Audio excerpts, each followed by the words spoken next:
आपका स्वागत है रफ्तार बेच क्लास 10th में, जो कि हम आज क्लास 10th का फिजिक्स चैप्टर पहला प्रकाश का परावर्तन पढ़ाने जा रहे हैं। ठीक, जो कि 2027 के एग्जाम के लिए बहुत ज़्यादा इम्पोर्टेंट है। ठीक, पहला प्रश्न है भौतिकी है क्या। ठीक, उत्तर है यह विज्ञान की एक ऐसी शाखा है जिसके अंतर्गत हम लोग प्रकृति में होने वाली प्राकृतिक घटनाओं के बारे में अध्ययन करते हैं, जैसे मौसम का बदलना, बादलों का बनना, वर्षा का होना, चंद्र तथा सूर्य ग्रहण आदि। ठीक, जैसे मान ली हमारी प्रकृति में धूप होने के बाद लगातार कुछ समय के बाद बारिश होने पर लगता है, जो कि ये सब प्राकृतिक घटना है। ठीक, ये सब भौतिकी नहीं फिजिक्स के अंतर्गत है। ठीक, दूसरा प्रश्न है प्रकाश क्या है। ठीक, उत्तर प्रकाश एक ऐसा बाहरी भौतिक कारक है जिसकी उपस्थिति में हम लोग किसी वस्तु को देखने की अनुभूति प्राप्त करते हैं। प्रकाश के द्वारा ही हम सब किसी वस्तु को देख पाते हैं, तो अंधेरा को कुछ नहीं देख पाएंगे, इसीलिए प्रकाश के सहायता हम किसी वस्तु को देख सकते हैं। ठीक, प्रकाश एक ऊर्जा है। ठीक, यह निर्वात में गमन करती है। प्रकाश जो है निर्वात में भी गमन करती है। निर्वात में इसकी चार्ज 3×10⁸ मीटर पर सेकेंड या 3 लाख किलोमीटर पर सेकेंड होता है। ठीक, प्रकाश सरल रेखा में गमन करती है। प्रकाश एक विद्युत चुंबकीय तरंग है। इस 19वीं शताब्दी में पाया गया कि यदि प्रकाश के पथ में एक छोटी सी वस्तु रख दी जाए तो प्रकाश सीधे चलने के बजाय अपने पथ से थोड़ा विचलित हो जाता है। इस घटना का नाम विवर्तन दिया गया। ठीक, ये सब हमारा ऑब्जेक्टिव इम्पोर्टेंट है, जो कि एग्जाम के लिए बहुत ही ज़्यादा महत्वपूर्ण है। ठीक, प्रकाश का स्रोत किसे कहते हैं। उत्तर है वह वस्तु जहाँ से प्रकाश निकलती है या उत्सर्जित होती है उसे प्रकाश का स्रोत कहते हैं, जैसे जलता हुआ बल्ब, जलता हुआ मोमबत्ती इत्यादि। मान लीजिए हम टॉर्च जलाते हैं तब ना किसी वस्तु को देख पाते हैं। अगर टॉर्च नहीं जलेगा तो अंधेरा में तो कुछ वस्तु को नहीं देख सकते हैं, वही है।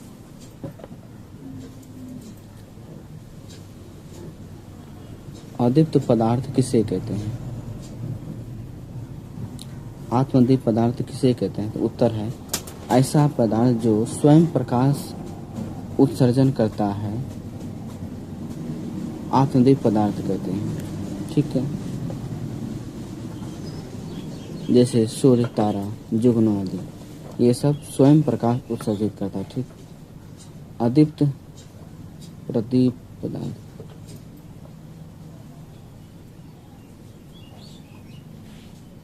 प्रश्न है आत्मदीप पदार्थ किसे कहते हैं। उत्तर है ऐसा पदार्थ जो स्वयं प्रकाश का उत्सर्जन करता है आत्मदीप पदार्थ कहलाता है, जैसे सूर्य, तारा, जुगनू आदि। दूसरा प्रश्न है अदीप पदार्थ किसे कहते हैं। उत्तर है ऐसा पदार्थ जो स्वयं प्रकाश उत्सर्जित नहीं करता है लेकिन प्रकाश की उपस्थिति में दिखाई देता है, अदीप पदार्थ कहते हैं या कहलाता है, जैसे चंद्रमा, बल्ब, कुर्सी आदि।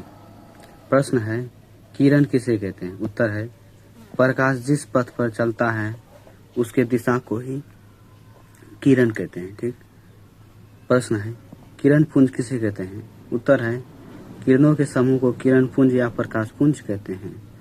यह 3 प्रकार के कहते हैं। कौन कौन। पहला है समांतर किरण पुंज, अभिसारी किरण पुंज, अपसारी किरण पुंज। प्रश्न है पहला समांतर किरण पुंज। ठीक, वैसे किरण पुंज जिसमें सभी किरणें आपस में समांतर हो से समांतर किरण पुंज कहते हैं। ऐसा हो जो जैसे सीधा लाइन हो। ठीक, यह समांतर किरण पुंज। दूसरा प्रश्न है अभिसारी किरण पुंज किसे कहते हैं। वैसे किरण पुंज जिसके सभी किरण एक बिंदु पर आकर जमा होते हैं इसे अभिसारी किरण पुंज कहते हैं। एक बिंदु है, इस पे ये प्रकाश आके मिलती है। ठीक, यह क्या है अभिसारी किरण पुंज। तीसरा प्रश्न है अपसारी किरण पुंज। वैसे किरण पुंज जिनके सभी किरणें एक दूसरे से फैलती हुई प्रतीत होती है उसे अपसारी किरण पुंज कहते हैं। एक बिंदु से प्रकाश अनेक तरफ फैलती चली गई। ठीक, ये क्या है अपसारी किरण पुंज। ठीक, प्रश्न है प्रकाश से माध्यम किसे कहते हैं। उत्तर है यह एक ऐसा क्षेत्र होता है जहाँ से प्रकाशीय किरणें निकल कर नेत्र तक पहुँचती है, प्रकाशीय माध्यम कहते हैं, जैसे हवा, पानी, कांच, अल्कोहल, हीरा इत्यादि। ठीक, प्रकाशीय माध्यम दो प्रकार कहते हैं। ठीक, पहला है समांगी माध्यम, दूसरा है विसंगी माध्यम। समांगी माध्यम किसे कहते हैं? यह एक ऐसा माध्यम है जिसके प्रत्येक भाग का गुण और बनावट एक समान होता है, समांगी माध्यम कहते हैं, जैसे जल और कांच। दूसरा है विसंगी माध्यम किसे कहते हैं? यह एक ऐसा माध्यम है जिसके प्रत्येक भाग का गुण और बनावट एक समान नहीं होता है, विसंगी माध्यम कहते हैं, जैसे विभिन्न गर्म और ठंडी हवा का मिश्रण, जैसे विभिन्न गर्म और ठंडी हवा का मिश्रण। ठीक,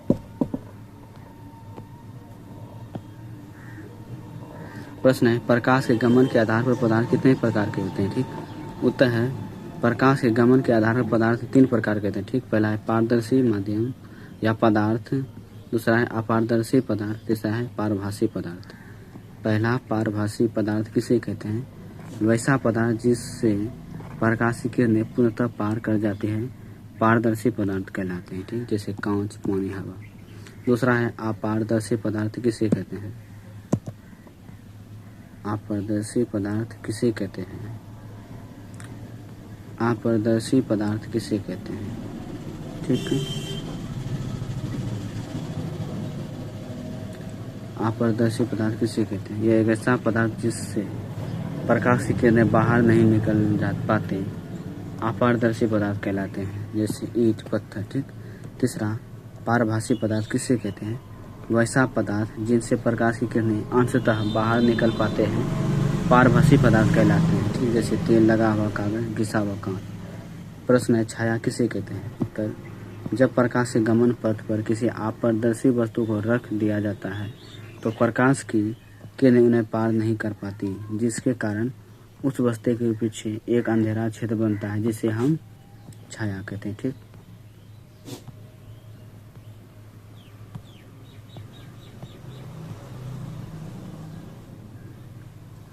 प्रश्न है प्रकाश का परावर्तन किसे कहते हैं? ठीक, उत्तर है जब प्रकाश की किरणें किसी सतह से टकराकर अपने ही माध्यम में लौट जाते हैं तो लौटने की इस घटना को ही प्रकाश का परावर्तन कहते हैं।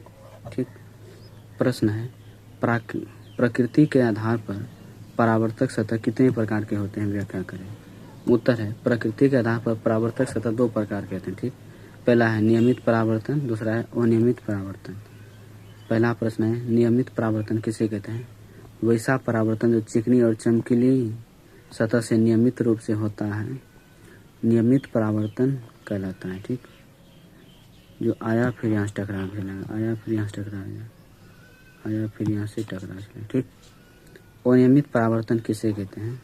प्रश्न है भाई, तो उत्तर है वैसा परावर्तन जो रूखी और चमकीली सतह से नियमित रूप से होता है, अनियमित परावर्तन कहलाता है। ठीक,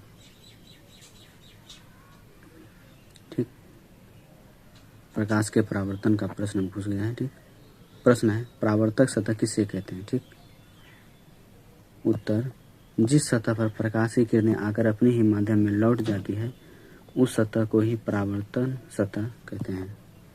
परावर्तन सतह किसे कहते हैं? जिस सतह पर प्रकाश की किरणें आकर अपने ही माध्यम में लौट जाती है उस सतह को ही परावर्तन सतह कहते हैं। ठीक, आपतित किरण किसे कहते हैं? ठीक, उत्तर है परावर्तक सतह पर आने वाली किरण को आपतित किरण कहते हैं। ठीक, दूसरा परावर्तित किरण किसे कहते हैं? Reflected ray. उत्तर है परावर्तक सतह से टकराकर जाने वाली किरणों को परावर्तित किरण कहते हैं। ठीक, प्रश्न है आपतन बिंदु किसे कहते हैं? पर उत्तर है परावर्तक सतह के जिस बिंदु पर आपतित किरण आती है उस बिंदु को ही आपतन बिंदु कहते हैं। ठीक, प्रश्न है अभिलंब किसे कहते हैं? उत्तर आपतन बिंदु पर डाले गए लंब को अभिलंब कहते हैं। प्रश्न है आपतन कोण किसे कहते हैं? उत्तर है आपतित किरण और अभिलंब के बीच बने कोण को आपतन कोण कहते हैं। ठीक, प्रश्न है परावर्तन कोण किसे कहते हैं? उत्तर है परावर्तित किरण और अभिलंब के बीच बने कोण को परावर्तन कोण कहते हैं। प्रश्न है प्रकाश के परावर्तन के कितने नियम है? उत्तर है प्रकाश के परावर्तन के दो नियम है। ठीक, पहला नियम के अनुसार आपतित किरण, परावर्तित किरण और आपतन बिंदु पर डाला गया अवलंब तीनों एक ही तल में होते हैं। ठीक,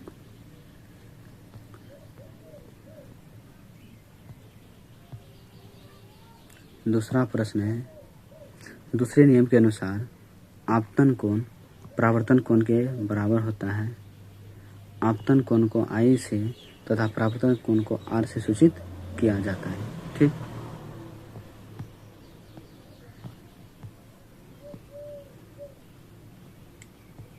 प्रश्न है विचलन कोण किसे कहते हैं। उत्तर आपतित किरण के बढ़ाए गए भाग से परावर्तित किरण तक जो कोण बनता है उसे विचलन कोण कहा जाता है। ठीक, विचलन कोण डेल से प्रदर्शित करते हैं। डेल बराबर 180 डिग्री माइनस 2i। यह दो तरीकों से बनता है, घड़ी की दिशा में, घड़ी के विपरीत दिशा में। ठीक, विचलन से संबंधित कुछ महत्वपूर्ण संबंधित प्रश्न है। ठीक, पहला है आपतन कोण 45 डिग्री है तो विचलन कोण का मान कितना हो। विचलन कोण डेल बराबर 180 डिग्री माइनस 2i, आई का मान दिया है 45 डिग्री। ठीक, 45 गुना 90 होगा, 90 आंसर। ठीक, इसमें उसी तरह सब बन जाएगा। ठीक, हम सिर्फ प्रश्नों पर चलेंगे। प्रश्न है प्रतिबिंब किसे कहते हैं। ठीक, उत्तर किसी प्रकाश स्रोत से आ रही प्रकाश की किरणें परावर्तन या अपवर्तन के बाद जिस बिंदु पर मिलती हुई प्रतीत होती है उसे उस बिंदु को उस वस्तु का प्रतिबिंब कहते हैं। ठीक, यह दो प्रकार के होते हैं। ठीक, पहला वास्तविक प्रतिबिंब और दूसरा काल्पनिक प्रतिबिंब। वास्तविक प्रतिबिंब किसे कहते हैं, किसी प्रकाश स्रोत से आ रही प्रकाश की किरणें परावर्तन या अपवर्तन के बाद जिस बिंदु पर मिलती है उस बिंदु को उस वस्तु का वास्तविक प्रतिबिंब कहते हैं। इसे पर्दे पर प्राप्त किया जा सकता है। ठीक, यानी वास्तविक प्रतिबिंब को पर्दे पर प्राप्त किया जा सकता है। दूसरा प्रश्न है काल्पनिक प्रतिबिंब किसे कहते हैं। किसी प्रकाश स्रोत से आ रही प्रकाश की किरणें परावर्तन या अपवर्तन के बाद जिस बिंदु पर मिलती हुई प्रतीत होती है उस बिंदु को इस वस्तु का काल्पनिक प्रतिबिंब कहते हैं।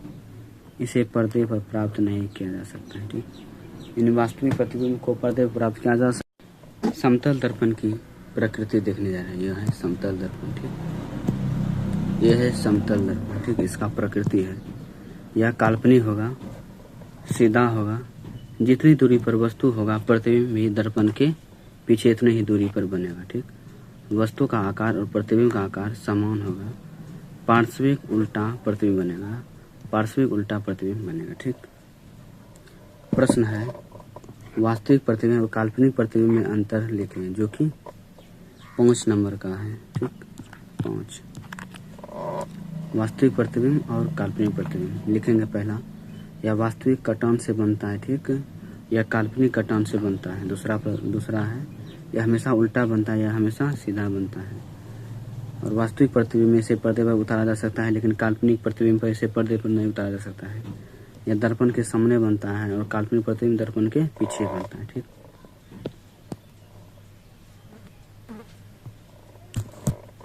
विपरिवर्तन किसे कहते हैं। ठीक, उत्तर यह एक ऐसी घटना है जिसके कारण किसी वस्तु का प्रतिबिंब क्षैतिज अक्ष के परिचय 180 डिग्री के कोण पर घूम जाता है, अर्थात वस्तु का ऊपर वाला भाग नीचे हो जाता है। ठीक, पार्श्व विपरिवर्तन किसे कहते हैं। ठीक, उत्तर है यह एक ऐसी घटना है जिसके कारण किसी वस्तु का प्रतिबिंब ऊर्ध्वाधर अक्ष के परिचय 180 डिग्री के कोण पर घूम जाता है, अर्थात वस्तु का दायां वाला भाग बायां हो जाता है। ठीक, जो कि यहाँ दिया गया है। ठीक, दर्पण किसे कहते हैं। ठीक, प्रश्न है उत्तर वैसा विचलन और समकीला सतह जो प्रकाश के परावर्तन के नियम का पालन करता है तथा जिसका एक भाग अवश्य ही रंगी हो दर्पण कहलाता है। दर्पण मुख्यतः 3 प्रकार के हैं। ठीक, पहला समतल दर्पण, गोलीय दर्पण, परवलयी दर्पण। ठीक, पहला समतल दर्पण किसे कहते हैं। उत्तर वैसा दर्पण जिसका परावर्तक सतह समतल हो उसे ही समतल दर्पण कहते हैं। इसमें बना प्रतिबिंब हमेशा सीधा, काल्पनिक और बराबर होता है समतल दर्पण में। ठीक।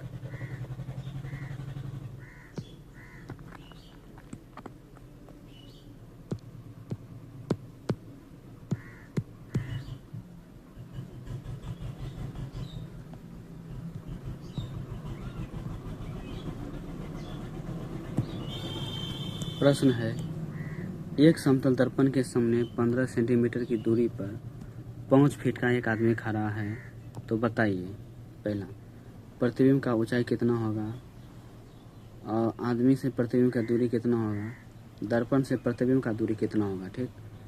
5 फीट जो है ये ऊंचाई है। ठीक। प्रतिबिंब से दूरी 30 फीट है। ठीक। और प्रतिबिंब का दूरी कितना है, प्रतिबिंब का दूरी 15 फीट है। ठीक। नोट पॉइंट, किसी समतल दर्पण में किसी वस्तु का पूरा प्रतिबिंब दिखाई देने के लिए वस्तु की ऊंचाई कम से कम आधी ऊंचाई दर्पण की होनी चाहिए। ठीक। जैसे 5 फुट का आदमी किसी समतल दर्पण के सामने अपना पूरा प्रतिबिंब देखना चाहता है तो दर्पण का लंबाई कम से कम 2.5 फुट होना चाहिए। ठीक। नोट पॉइंट, यदि कोई वस्तु समतल दर्पण के सामने भी वेग से चलता है तो उसका प्रतिबिंब पहला है वस्तु के सापेक्ष दो भी हो वेग से चलेगा।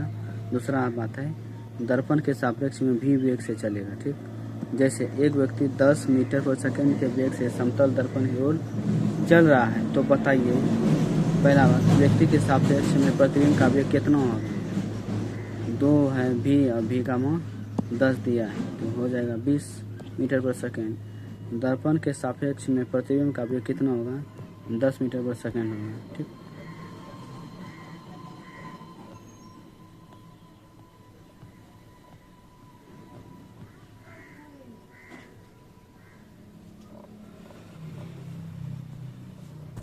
प्रश्न है, वक्रता केंद्र किसे कहते हैं। उत्तर, दर्पण जिस खोखले गोले का बना होता है उसके केंद्र को ही वक्रता केंद्र कहते हैं। इसे सी से सूचित किया जाता है।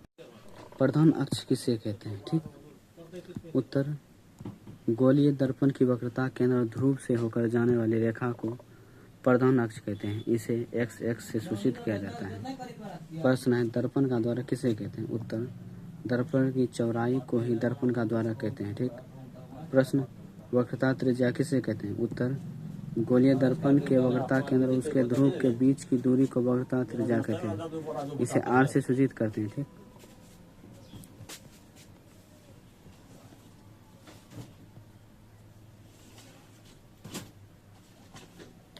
गोलीय दर्पण का फोकस नभ्यंतरण किसे कहा जाता है। ठीक। उत्तर, गोलीय दर्पण के प्रधान अक्ष के समांतर आती प्रकाश की किरण परावर्तन के बाद प्रधान अक्ष के जिस बिंदु पर मिलती है या मिलती हुई प्रतीत होती है उस बिंदु को ही गोलीय दर्पण का फोकस कहा जाता है। ठीक। इसे एफ से सूचित करते हैं। प्रश्न है, फोकस दूरी किसे कहते हैं। उत्तर, गोलीय दर्पण की फोकस और ध्रुव के बीच की दूरी को फोकस दूरी कहते हैं। ठीक। प्रश्न है, अवतल दर्पण का दूसरा नाम क्या है। अभिसारी दर्पण। उत्तल दर्पण का दूसरा नाम क्या है। उत्तर है अपसारी दर्पण। अवतल, अभिसारी और उत्तल अपसारी। ठीक। अवतल दर्पण का फोकस दूरी चिन्ह में कौन सा होता है। अवतल ऋणात्मक होता है। ठीक। प्रश्न है, उत्तल दर्पण का फोकस दूरी चिन्ह में कैसा होता है। उत्तर होगा धनात्मक। अवतल होगा ऋणात्मक और उत्तल होगा धनात्मक। ठीक। प्रश्न है, गोलीय दर्पण में चिन्ह का निर्धारण कहाँ से किया जाता है। ध्रुव से। ठीक। अवतल दर्पण तथा उत्तल दर्पण में वस्तु का दूरी का चिन्ह कैसा होता है, ऋणात्मक। ठीक। अवतल दर्पण तथा उत्तल दर्पण में वस्तु का दूरी जो होता है चिन्ह ऋणात्मक होता है।